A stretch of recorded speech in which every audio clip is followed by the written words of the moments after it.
Hello everybody, my name is Luca Benedetto and I'm a PhD student from Politecnico di Milano. In this presentation, I will talk about R2DE, which is a technique based on natural language processing to calibrate newly generated questions. And this is a project I worked on with my PhD supervisor, Paolo Cremonesi, and Andrea Cappelli and Roberto Torin from Cloud Academy. So let's start from the definition of question calibration. Question calibration consists in estimating some properties which are referred to as latent traits of a question. And there are different latent traits that can be defined. For instance, the difficulty of the question, the discrimination, the guess factor, and so on and so forth.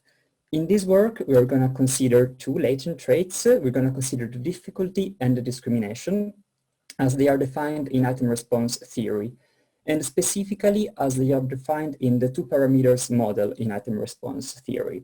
So the difficulty of a question indicates the skill level that is required to have a 50% probability of correctly answering the question, while the discrimination indicates how fast the odds of correct answer change with the skill level of the student answering.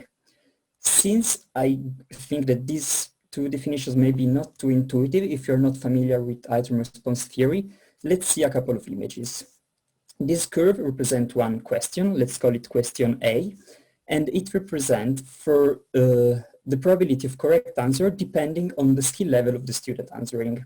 So you have on the horizontal axis the skill level, and on the vertical axis the probability of correct answer. As you can see, an average student who has a skill level equal to 0 has a 50% probability of correctly answering this question, since this question has difficulty equal to 0, while more skilled students, which are the one with positive skill levels, have a higher probability of correctly answering the question, while less skilled students, which are the one with negative values for the skill level, have a lower probability of correct answer. In this second image, we can see again the same question as before, question A, and then we can see two additional questions. Question B is slightly more difficult than question A, and this is represented by the fact that it is shifted towards the right. And indeed, if you take, for instance, a student with skill level equal to 0, you can see that he has a lower probability of correctly answering question B than question A. And this is reasonable since question B is more difficult than question A. Then you have question C, which is slightly easier than the two other questions, but most interesting, in our case, it has a lower discrimination. And this is represented by the fact that this curve is less steep. And indeed, the discrimination affects the steepness of these curves. So why do we need an accurate calibration of the latent traits of the questions? Well, mainly for two reasons. First of all, in item response theory, the latent traits of the questions are a key element for assessing the student's skill level. So if we have some inaccuracies in the latent traits of the questions, this will affect the assessment of the students as well. And this is obviously something we want to avoid. Also, not all the questions are suited to score students. For instance, if we have questions that are too easy or too difficult or with a low discrimination, they could be used to assess students, but they do not provide any information. So if we can estimate the latent traits, if we can calibrate this question, we can either fix them or remove them from the pool of possible questions. Traditionally, question calibration is performed with one of two approaches, either manually by human experts or with pretesting. Let's start from manual calibration.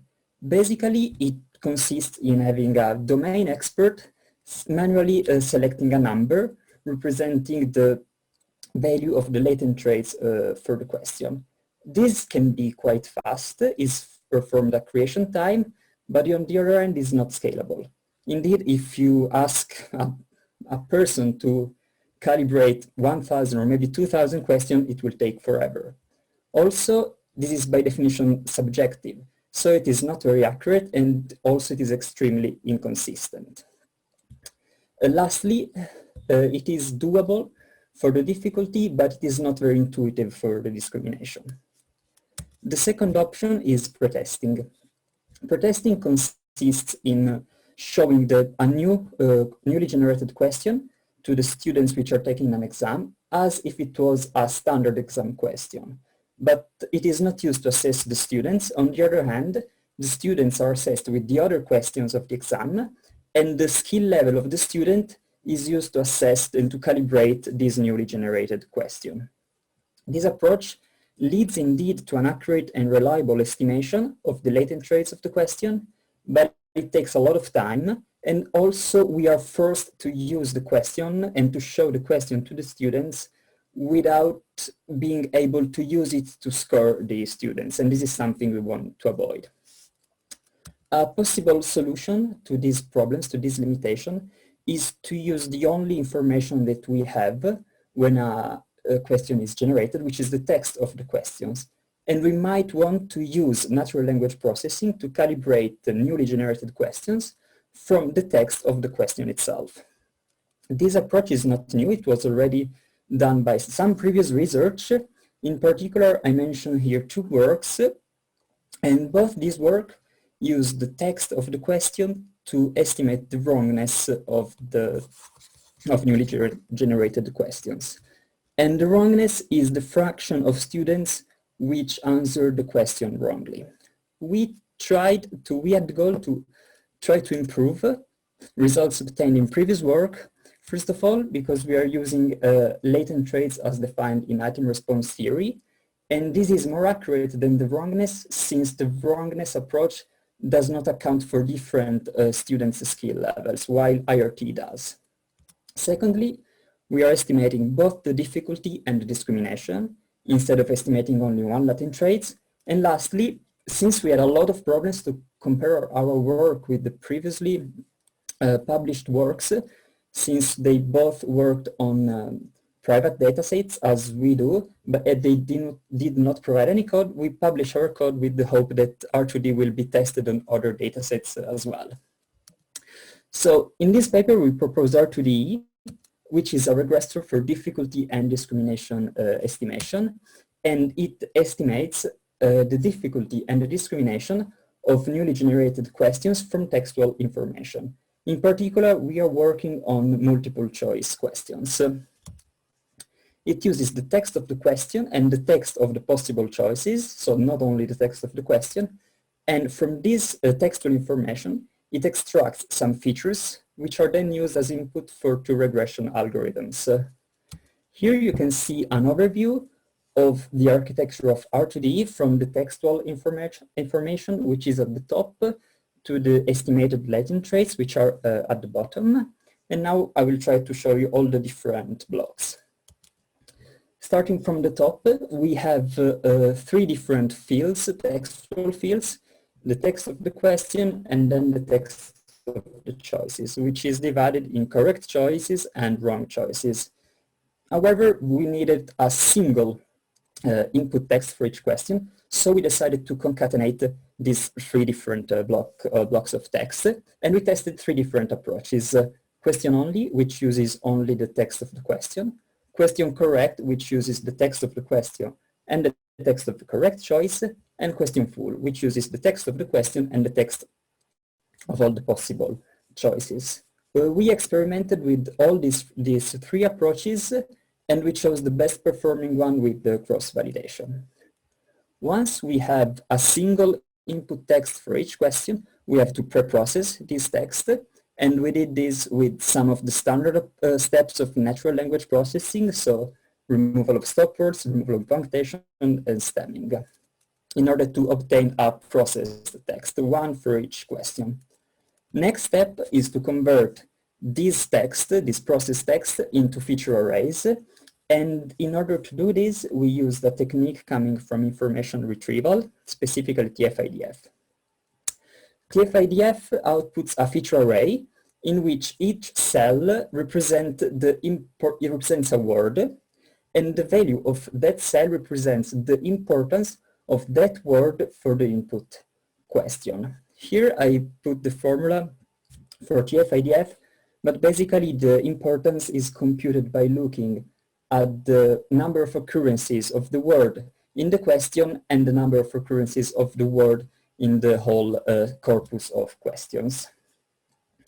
Lastly, since TF-IDF outputs a feature array whose dimensionality is very high, since it has one cell for each possible word in the input corpus, we decided to reduce the dimensionality of this array by keeping only the top features, where top features are the ones which occur more frequently in the input corpus. And this threshold, NW, is a parameter which was fine-tuned with cross-validation. And this parameter is the reason why we have two TF-IDF blocks in parallel, one for difficulty and one for discrimination, since this parameter could be different for the two latent traits. After the generation of the feature arrays, we have finally the regression. And here we use two random forest algorithms, one for difficulty and one for discrimination. But again, we tested different models and chose the best performing one with cross-validation.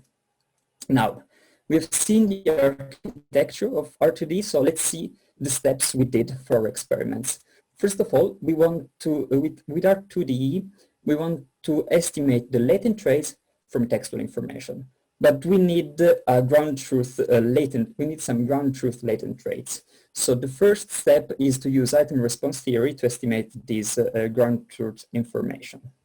Then we can use this ground truth information to train R2DE using these latent traits and the questions text. And lastly, we can do the experiments on latent traits estimation and performance prediction. I mentioned here that I used two datasets, so let's see them. The first one is the interaction dataset, which contains a list of student question interaction, basically the list of answers given by the students to the questions. For each interaction, we have student ID, question ID, the correctness of the answer, and the timestamp, since we need the answer to be temporarily sorted. Just to give you an idea of the size of the dataset, we had 2 million interaction more or less, and a bit less than 20,000 students and 10,000 assessment items.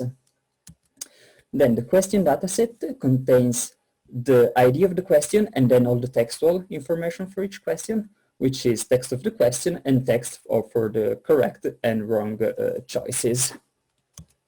Here you can see the whole setup of the experiment. And since this image is a bit crowded, I guess, for you, let's try to see all the different blocks in detail. So we have here on the left the two datasets, the interaction dataset and the question dataset. Let's start from the interaction dataset. We perform a split stratified on the questions to obtain two smaller datasets. The split is stratified on the questions in order to have all the questions in both datasets. The SGTE is used for the estimation of ground truth latent traits, while the SVAL is used for the experiments on performance prediction. So we take the SGTE and we perform the estimation of ground truth latent traits with item response theory. And once we have obtained these latent traits, we can insert them into the question dataset, which now does not contain only the textual information, but also the target values, which are the difficulty and the discrimination. Again, we perform a split on this dataset as well in order to have a set of training questions and a set of test questions. Starting from the set of training questions, we perform model selection and we train R2DE so that we have finally obtained the trained model, the trained R2DE, and we can evaluate it on performance prediction and on the estimation of latent traits using the two test datasets we left aside before. So yeah, there you have it, all the experimental setup, the whole pipeline. Let's start from the experiments on latent traits estimation. The first step consisted in fine-tuning the model and choosing the algorithms for the regression component. So here you can see on the left for difficulty estimation and on the right for discrimination estimation, the mean square error, having different models in the regression part, specifically random forest, decision tree, linear regression, and regression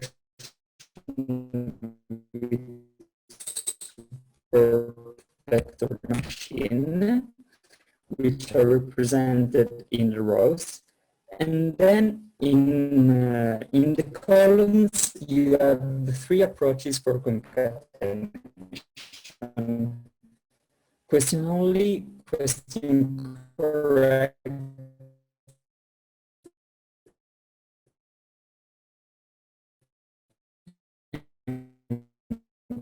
question full.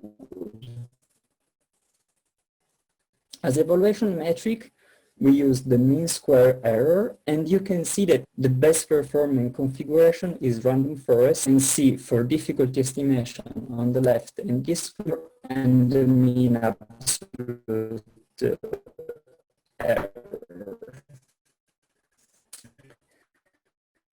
As you can see,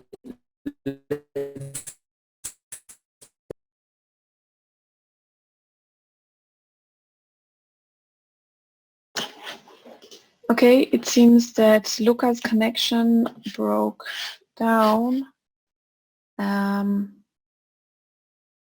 So maybe you wait 1 minute for him to get back.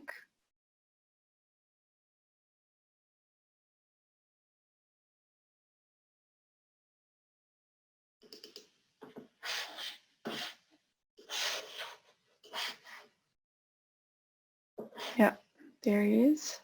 Hello, can you hear me? Yes, we can hear you. Okay, I'm very sorry about that. When it's okay, no problem. With the slides? I can't really say the next slide. Did you see this? You're not.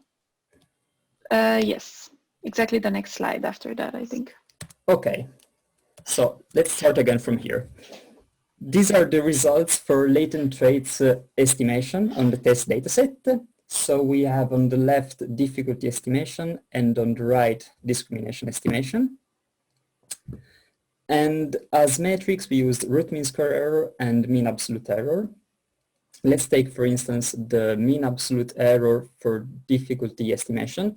We have 0.639 in a range which is for difficulties from -5 to +5. So this means that on average, the latency is far from the ground truth value. And considering the percentage, this means 6.39%. Similarly, for discrimination, it was 9.4%. We also wanted to have a comparison with the state of the art, but as I said before, all the works are on private datasets and there is no code available. So we only tried to compare the relative root mean square error to have an idea of how well R2DE performed with respect of the state of the art. From these results, it looks like it is way better. However, we cannot be sure about it since this is only a preliminary comparison, but still we can be quite optimistic about it. There is no comparison for the discrimination since R2DE is the first work that estimates both the difficulty and the discrimination. Then we can finally move to the experiments on performance prediction. And what is performance prediction? Well, it is the only observable ground truth that we have since it consists in predicting the results of future students' answers. And this performance prediction measures the accuracy of latent traits estimation because latent traits in item response theory are a key element in predicting the correctness of students' answers. So how does it work? Let's assume that we have a student, student A, who is answering 3 questions, and these are calibrated questions, so we know the IRT latent traits. Also, let's assume that he gets the one wrongly, and then the second and the third one, he got them correctly. So we can collect these answers, and then from these answers and the latent traits known of these 3 questions, we can estimate the skill level of the student. Then let's assume that he has to answer another question, and this is a new question, so we have no information about the latent traits. We can estimate the latent traits with R2DE, and then given those latent traits estimated with R2DE and the skill level of the student that was estimated using the previous answer, we can predict the correctness of the answer and compare it with the observed results. And this is what we did. As baseline, we consider majority prediction and prediction with ground truth latent traits, which is an upper threshold. And here you can see that reasonably, IRT was the best performing, since this is the, let's say, gold standard we're trying to get as close as possible. But R2DE was way better than the majority prediction. So to conclude, we introduce R2DE, which estimates the difficulty and the discrimination of multiple choice questions from textual information, and the experimental results were pretty good, both on latent traits estimation and performance prediction. We also performed a preliminary comparison with the state of the art, and although it was promising, it does not guarantee yet that R2DE would perform better on every dataset. Considering the future work, first of all, we want to complete this comparison with the state of the art, possibly re-implement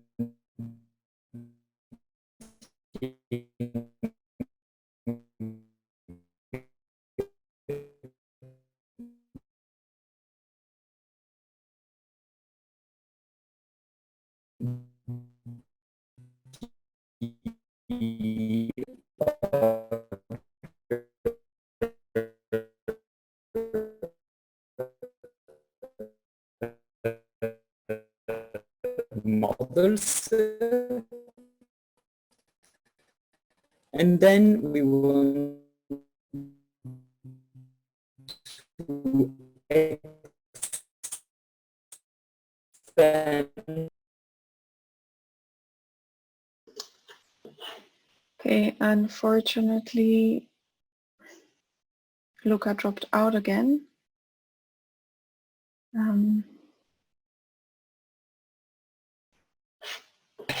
It is gone again, right? Yeah. It was, yeah, you were on the last slide, last right? ideas. Yes.